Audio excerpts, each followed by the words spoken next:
You are watching the Waterman Podcast. Welcome to another episode of the Waterman Podcast. I'm your host, Ricky Alexander, aka Waterman. Thanks to my crew, I really appreciate you guys making all this happen, putting everything together. Thank you.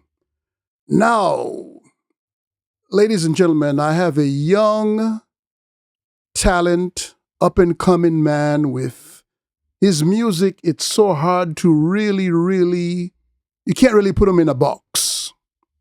He's free as a bird. Ladies and gentlemen, I give you this up-and-coming star, Tavell JectX. How are you doing today, my brother? How you doing, Ricky, man? Appreciate it, brother. Thank you for bringing me on the podcast, man. My pleasure. Yes, sir. My pleasure. So let's start from the beginning. Your journey, where you're from originally. So I'm originally from Miami, born and raised. I see. Yeah. I see. So what was it like in the early days growing up over there? You know what? It was pretty tough. You know, lot of challenges and a lot of things to overcome obstacles wise. You know, just being born I'm from the inner city of Miami. You know, just a lot of things like that. You know, trying to not let my environment make me a product instead of me, you know, being what I want to be, you know, and not being what the environment around me wanted me to be. So I kind of like glad that I didn't let that happen to me, you know, and made it away from myself, you know. So definitely was tough, you know. All of it is down in sports, you know. That's all we grew up on doing, is playing sports. So, you know, I used that as my advantage, and you know, just getting out of that area and growing up and going to college and stuff like that. So, yeah. That's good. That's good. Yeah. So when you were there going to college, I mean, what college did you go to, and what kind of sports were you involved in, if any? Yeah, I mean, I went to 9 colleges, but out of high school, I went to the University of South Dakota. You know, not a lot of people know that, but you know that journey there was different. So I went from there. Then after that, man, I went to Arizona, New York, California, back to California, Kansas, man, New York again, Oklahoma, Arkansas. I've been all over. I would say like I'm like a journeyman, you know, just always trying to figure it out. You know, growing up, you know, I didn't have a father figure. I didn't have anybody to try to give me the ropes or give me any type of mentorship or how to do anything. So I was kind of like figuring it out like myself as I continue to learn everything, you know, by myself and go through all these things to mold me to who I am today. So, you know, it was a journey. Yeah, I mean, some of the stories you told me, man, was very, very funny growing up and the earlier days, and how you got into music. And tell us about that. How, I mean, the earlier steps before you got into the music you were doing, you're actually managing. Yeah, man. So it's crazy. Before I got into music, you know, I was working in nightlife as a college student. Okay, all right. Which is crazy because at the time, you know, I went to a Christian university and I was working in nightlife at the same time. So I was like, and I was playing sports at the same time. So it was like I was living like like 4 different lives. Oh, and I was being a talent scout for this company in Arizona, man. And I was just trying to figure everything out. You know, long story short, me becoming a manager and doing my own management company, you know, I had to learn myself, and nobody really gave me the ropes to how to do anything. You know, it was more like you make a mistake, take the mistake you learn from that, and then you keep going. So, you know, just me working in nightlife, you know, and then becoming a talent scout. What I was doing was, you know, I was working with a company, and basically I just scout all the talent. I have them come to the office. They'll do their little talent, you know, runway walk, or they'll read a script, you know, stuff like that.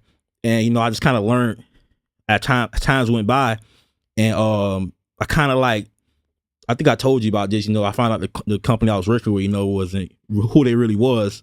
So what I learned, what I did was I wanted to try to continue what I was doing because I enjoyed it, and I just like reached out to people, pitching basically, with the talent that I knew I already had or that I worked with before. I just threw myself out there.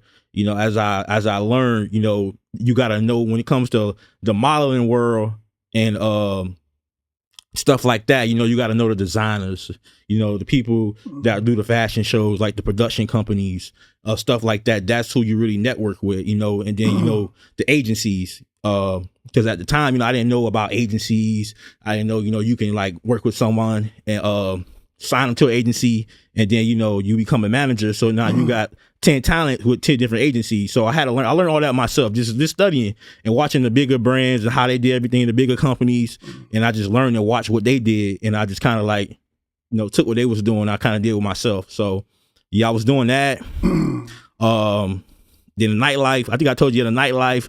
That was a whole different. That was a whole you different had thing. A strip club, right? Yeah, you could say the word. Yeah, man, it's crazy. I worked as a doorman at this club in Arizona while I was going to school at the same time. A lot of people thought I was like it was the joke, going to this Christian university, you're working at a strip club. It was like, how you manage that? You living a crazy lifestyle. But I made it work, man. And just me being a good person, the people that I work with at that club, man, they showed me love and they showed me the ropes of how to run a club. I was like 21 at the time, like 21. And they showed me the ropes of how to run a club, how to do this, just the business aspect. So I did pick up a lot of business attributes just being around that type of system. No matter where you at, it could be a club, it could be a coffee shop. You still got to know the business, how people run things, and that's what I learned, how to run a business, so from I used to have the DJ, the bar, learn how to bar, the computers, the everything. So kind of learn everything in the business, behind the scenes of the business at a young age, which like helped me mold myself being a businessman, and learn the behind the scenes and everything. So yeah, that was a crazy story, man. Like just living that life, just surviving, basically a young kid out here trying to survive, doing different things, different, hustles, or trying to figure things out, when you don't have nobody to show you the ropes, you just kind of like learn as you go, and you make mistakes, which is okay. In life, you're going to make mistakes, but you got to learn from your mistakes, and then you get better as you go, so yeah, so it was a lot. It was a lot. So now, what made you think like, hey, you know what? I've been managing talents and all those things and been pretty much behind the scenes type of guy. Yeah. And all of a sudden it's like, hey, you know what? Heck, I can be the talent. How was that process like? What was that light bulb that went off in your mind? So I always liked the music. And, every time I go places, people thought I was just off of my image alone. People were like, you look like you do something, so that always stuck in my head. Like I could probably. Star quality. Yeah. They say aura, I guess I already had aura already, that people thought I did something already, but I'm a person where I don't really like too much attention, but you can't control how the universe take things. If you get attention, you get attention. You got to just deal with it. But yeah, man, I was managing what I was doing. I was, like I told you, I was managing the artists, who was my boy, two of them, and they was doing their thing. And then, some stuff has to, you can't control how other people approach things, and I kind of felt like I wanted it more than them, When you're in that situation, man, it's never a good situation when you want it more than someone, because when you're working with somebody, it's teamwork, it's partnership. You know what I'm saying? You got to work together. Everybody got to be on the same page. And, I just felt like I was thinking higher and, wanted it more. And, it was kind of like a stagnant situation. So, around like, I say 2022, 2023, I kind of like, man, I could do this. I could. Let me figure this out, because like I told you, I always knew I wanted to be in music, but I didn't know how to do it, and I didn't know what sound I wanted to go with, because I didn't want to go into the whole rap thing, because based on my image, that's what people gonna think already. I'm a rapper, I always wanted to be different. I'm a person where I don't want to stand, you know, I want to stand out. Mhm. You know, I don't want to be in the crowd. Mhm. Mhm. I want to be different. So I just want to always listen to beats, Mhm. like rock beats, alternative beats, and I was like, man, I didn't know how to come on them, you know, or like get on the track with them, you know. So I actually learned Mhm. from watching others make music, and that's how I kind of like had muscle memory on how to, you know, record a song or write a song. Mhm. And that's what I basically did, just like being in the background watching people I was working with. Mhm. And long story short, man, I just booked the studio session. Mhm. And he said, you know, I'm gonna try. You know, what's worse than trying? You know, Mhm. you better try and do something than not doing nothing. You know, and then you look back in life like, man, I should have did this.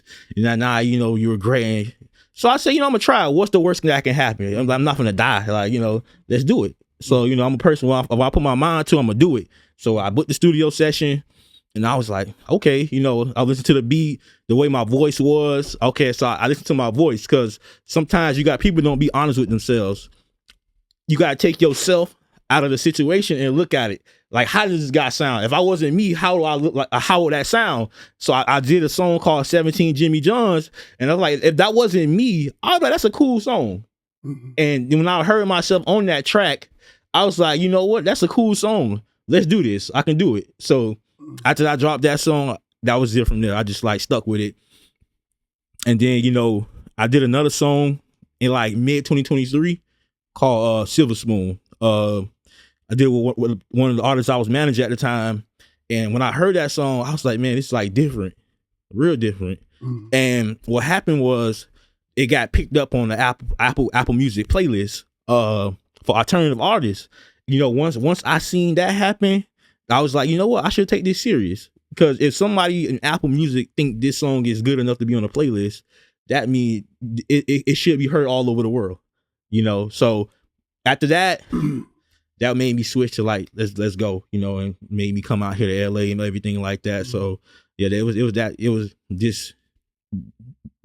was the turning point right there for me to like to switch it to me, because I still was a manager at the time at when I dropped them 2 songs. Mhm. But after that, you know, like I told you, with the SAG strikes and everything like that, I was like, you know what?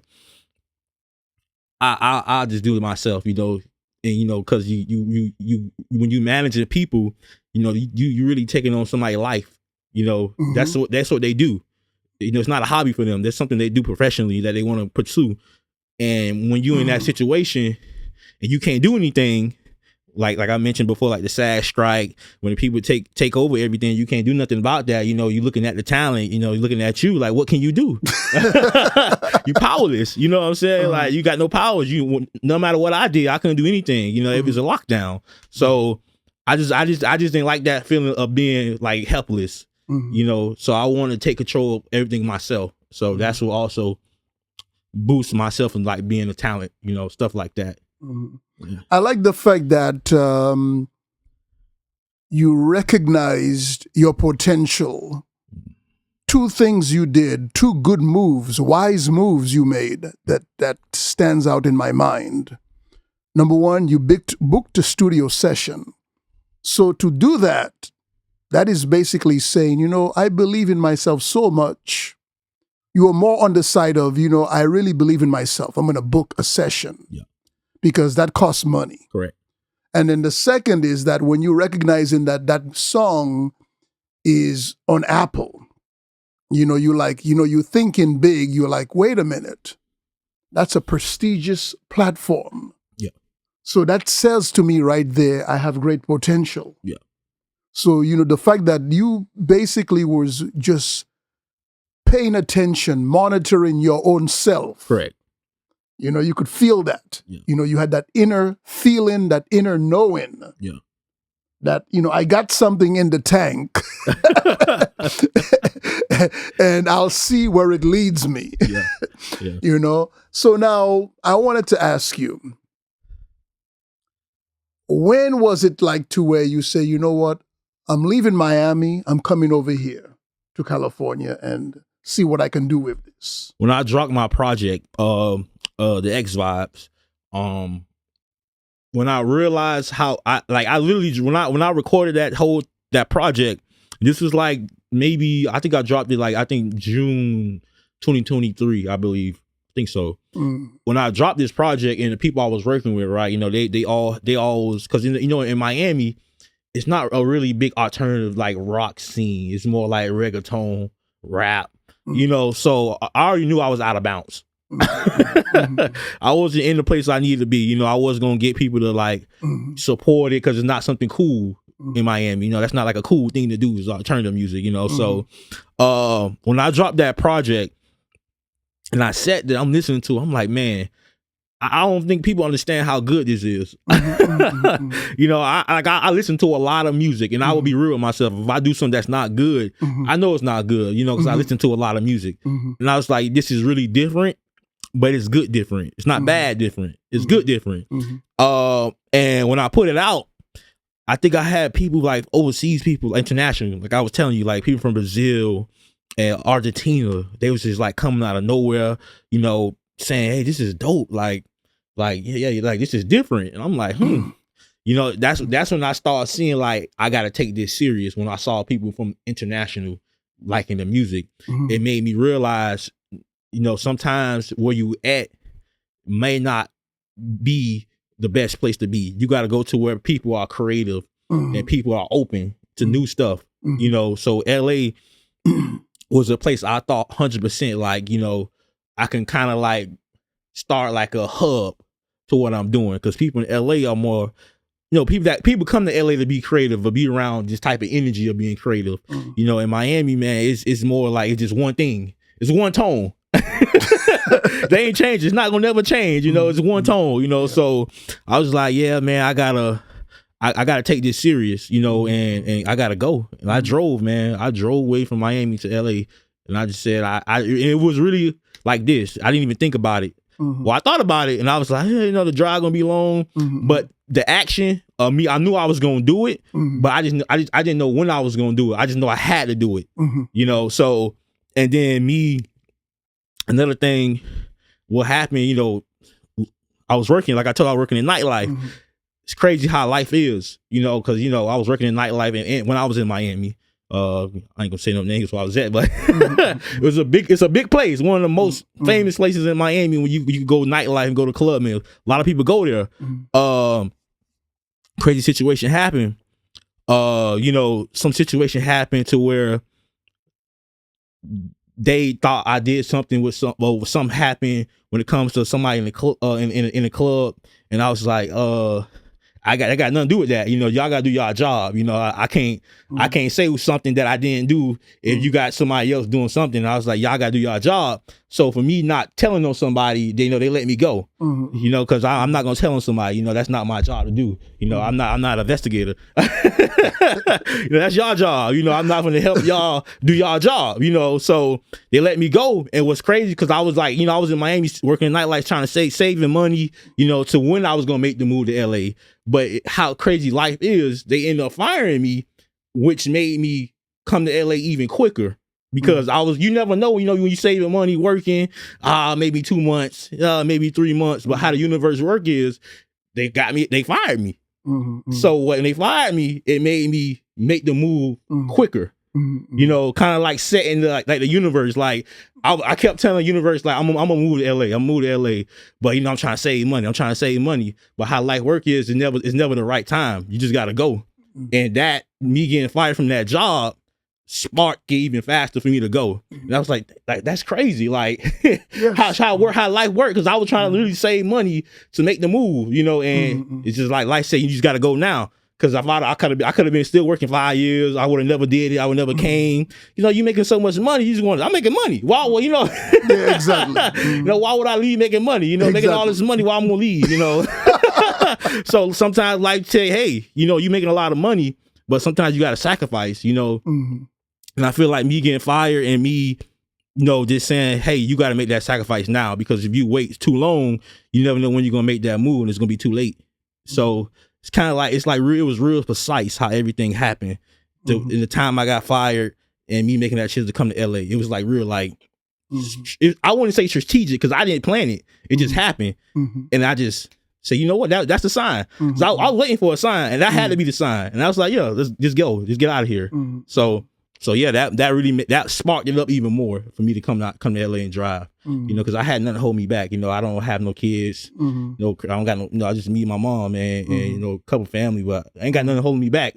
Like I told you, I've been in 9 schools. Like, you know, always been a nomad, just trying to figure everything out. And yeah, that there. Once I got that sign, I would say from the universe to go, that sparked it right there. So let me ask you. Yeah. When now you come here to California, right? Yeah. And how soon did you find yourself in the studio trying to put some new music together? And what was that process like? You know what? It took me a while. I'd say maybe like a month and a half, because on my journey here, I stopped in a couple of places. And then, you know, I was like, I gotta find somewhere to stay. You know, at the time it was a summer, so you know, a lot of college kids, they go back to school, they start getting, their parents start getting them a lot of places and stuff. So it was kind of hard, you know, trying to find somewhere to stay. So, you know, I was trying to look for somewhere to stay. That was my first thing, find somewhere to stay. You know, find somewhere to stay. You know, I got money on me, I just need somewhere to go. You know, so it was hard, man. And then once I found somewhere to stay, it's hard to get a good engineer. So I was just going on Instagram trying to find producers and engineers that kind of similar did what I was doing when it comes to music wise. So it took me like maybe I say a month and a half, 2 months before I actually got into a studio in LA. Yeah, and it was with a company that wrote an article on me when I was in Miami, Green Tea Studios. That was the first place I went to when I first came out here to record a song. Yeah. So now, if you had to put, I'm not trying to put you in a box, but I'm just asking this question.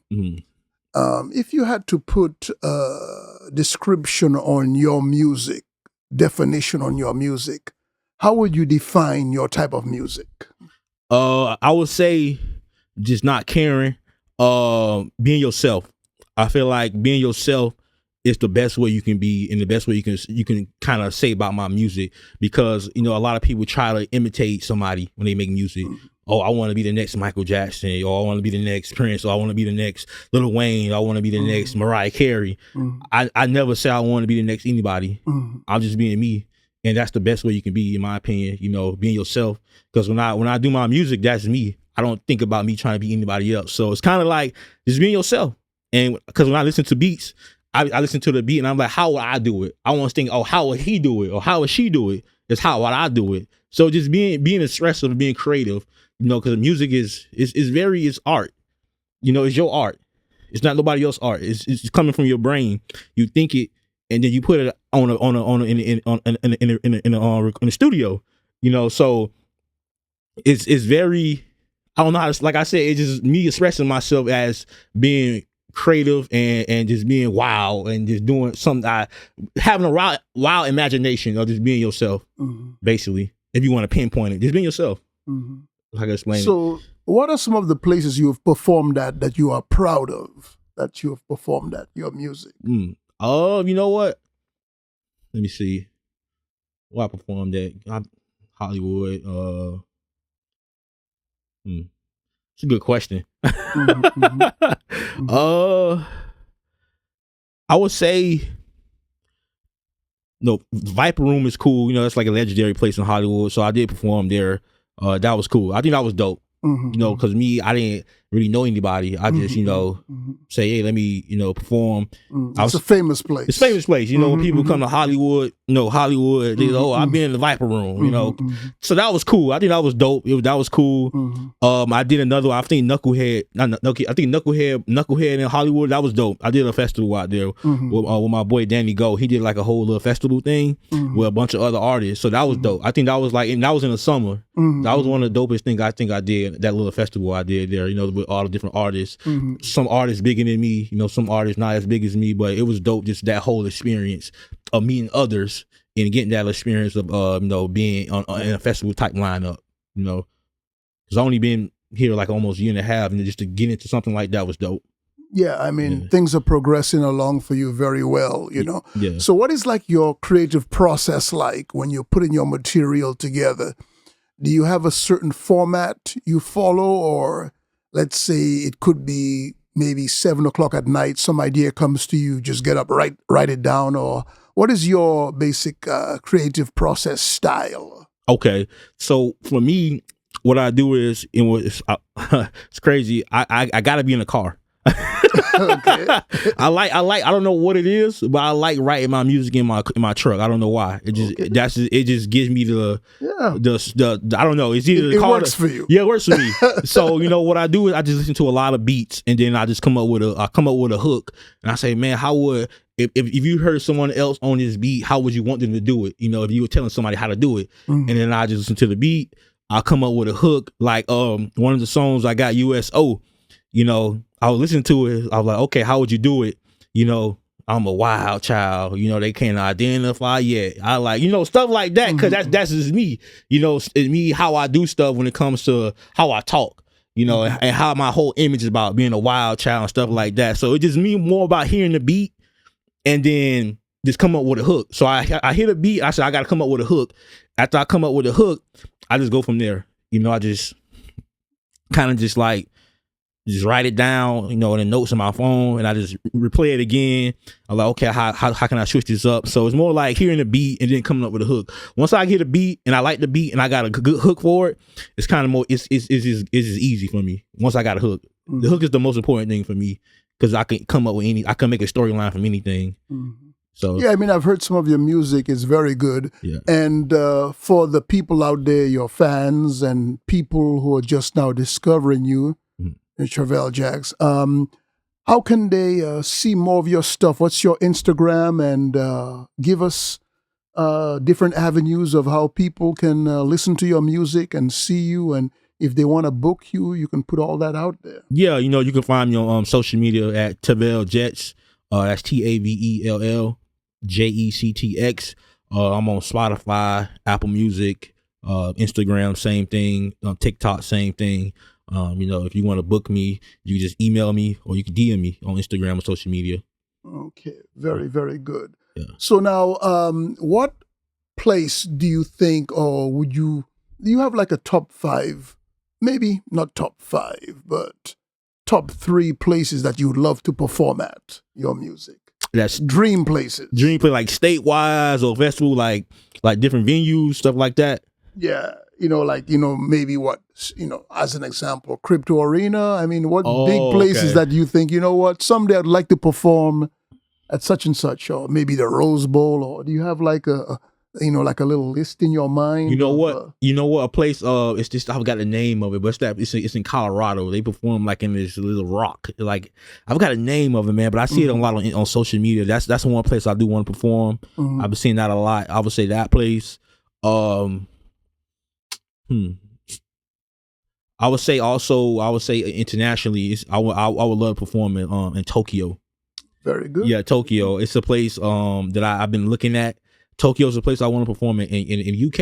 In the UK, yeah. Okay. Yeah, I want to perform in UK, Tokyo, and maybe in somewhere. It's a place, like I said, in Colorado. That was dope. I thought was dope. Okay. Yeah. Well, we put it out there. It will happen at the right moment, Yeah. Now, I got to also ask you something that I'm sure people ask you on a regular basis. Yeah. I mean, it looks cool.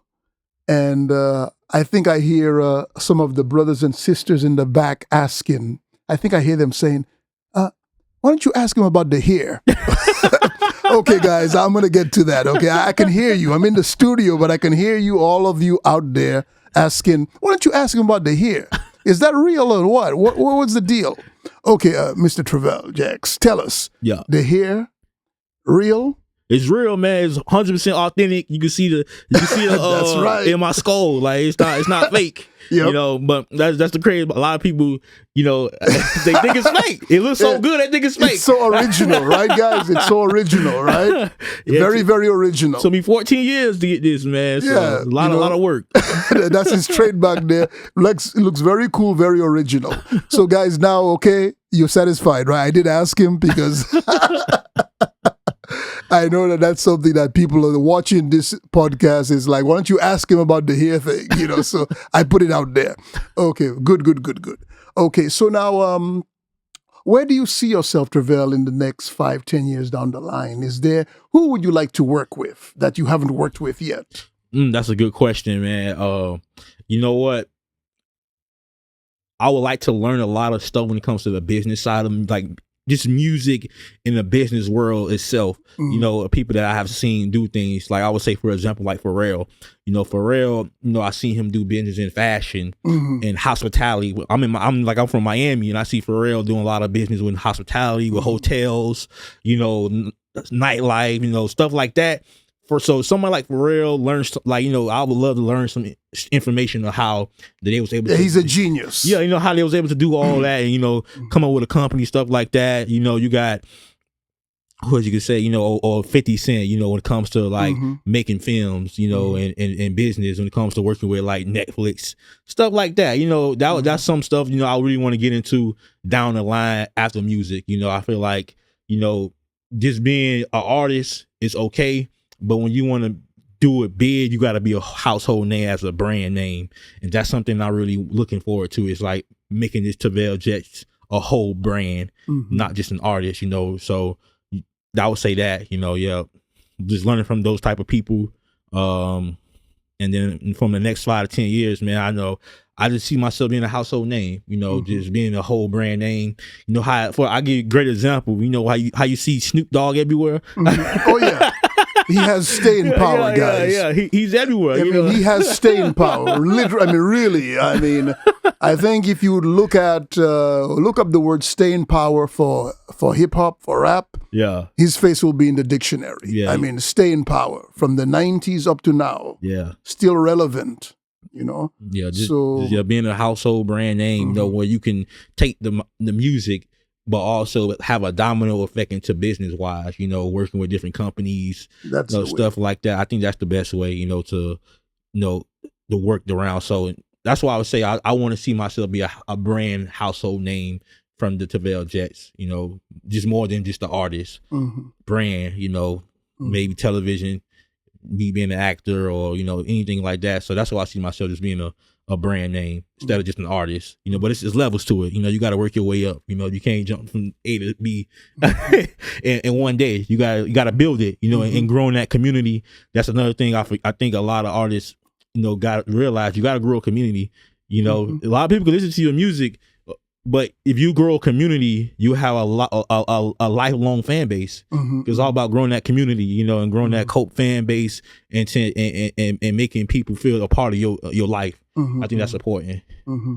I think Wiz Khalifa would agree with that too, you know, because he was putting things out on YouTube way early on back in the day, you know, getting that exposure himself out there. So, you know, you got to lay a good foundation and then build on that. Build on that, correct. You know, it's always better if an entertainer is flexible where they have their hands in different things. Yeah. You know, you can build up your name, you can build up your brand, you know, and you always flourish in, because if it's only on just one thing going, you know, you might have some days, some years that are a little bit better than others, you know. Yeah. So talking about this thing, it's like Snoop Dogg branches into a lot of different things. You know, he's a businessman too, just like 50 Cent. So you have a good mindset. Yeah. That's always the better way to do it, you know, in the business like that. It is a business. I think a lot of people forget this is a music business. You know, it's not a hobby. Yeah. It's a business. That's true. That's true. Yeah. And then it's a business and you have to have something to show. Correct. And the more you have to show, the better. Correct. You know, very, very true. In closing, let me ask you, what new material you have out now or coming soon? What can you tell the people? Yeah, sure. So I got a project coming out before the end of the year. It's called What It Look Like. You know, basically saying like, you know, when people look at me and I say, you know, what it look like, you know, I make this type of music. So I got that project coming out before the end of the year. Then I got another project coming out in mid-January called Alternative All-Star. You know, basically me just trying to push that narrative of being alternative, you know, and me being an all-star in that range. So that's my next project. And then from there on, I'm just going after I drop that next project in Alternate All-Star, then I'm gonna focus on going on doing shows and going on tour and stuff like that. Very good. And you recently had dropped some new material too, right? Correct. Yeah, I dropped. Thank you for reminding me. Not a problem. That's what I'm here for. So I dropped a project called 9 Lives. You know, basically, it's more like goth type thing. I dropped it around Halloween. You know, it's more about, you know, the message. You know what I'm trying to say. You know, because it's 9 lives. You know, when you go through so much in life, you know, you learn, and you basically kind of basically how I made the project is me showing that I'm resilient, that, you know, no matter what happened, I'm gonna keep coming back. You know, it might not be, you know, the last version gonna be the best version. I'm gonna keep going and keep showing. So that was my last project, is about 9 lives, just me not giving up, you know, to keep fighting. Champion, yeah. Champion, you know, and you know, coming for the knockout, you know. That's right. Yes, sir. Hey, man, you can't beat a championship mentality. Correct. You know, I think Sly Stallone will agree with that. Arnold, many greats. Okay. So, yeah. Anyways, thanks again for coming to the Waterman Podcast. Yes, sir. We must do this again in the very near future. Yes, sir.